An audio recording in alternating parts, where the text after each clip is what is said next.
I'm Annabelle. I identify as female.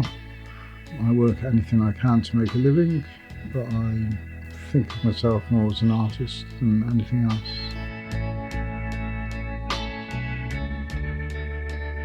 I'd spent a lifetime swinging backwards and forwards to what I perceived to be female behaviour and to extreme male behaviour. And I toyed with the idea in the 80s and the 90s, but hadn't done anything about it.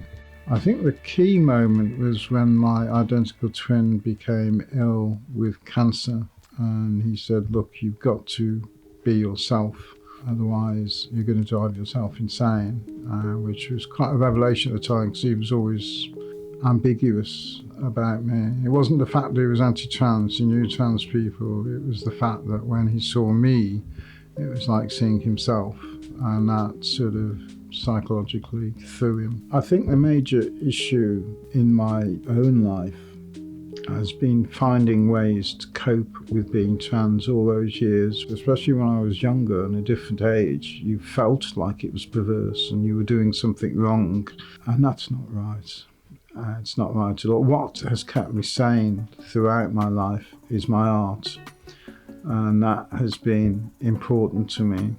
It's provided an avenue, almost a therapy.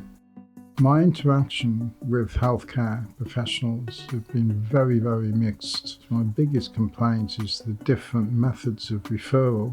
For example, one person was referred to endocrinologists and got prescribed hormones fairly quickly. Another person I know, her GP, prescribed hormones.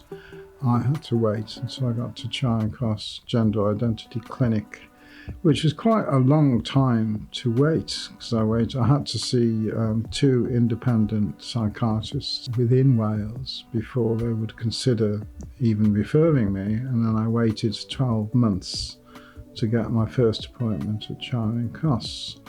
When I was finally diagnosed as gender dysphoric and they could see I was serious and had all this medication prescribed. If you understand NHS Wales, because there's no trans services in Wales, they have to contract the job out, so to speak, to Charing Cross in London, the Gender Identity Clinic. And I came back with all this medication I was supposed to be having. I went to see my GP and he turned around and said, oh, you've got to pay for this. I said, pardon, you've realised that I'm gender dysphoric and I need this medication. Now you're telling me I've got to pay for this.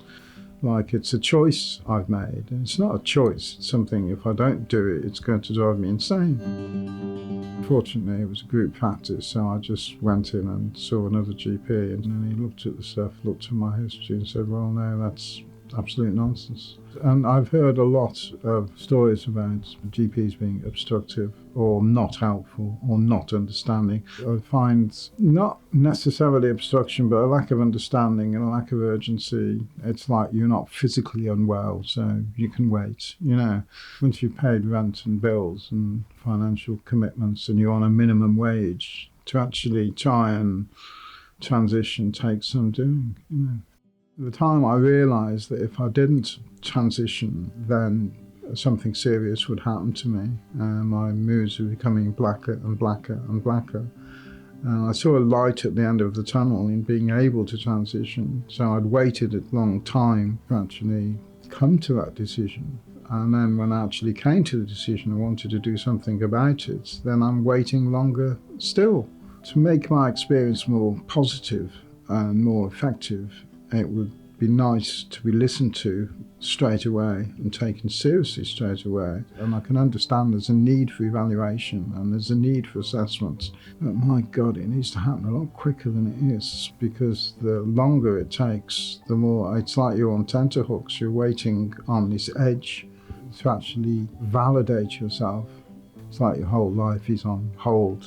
It would be unrealistic to expect every GP to know the ins and outs of trans care and trans issues. But what they need to do is listen to you and take it seriously.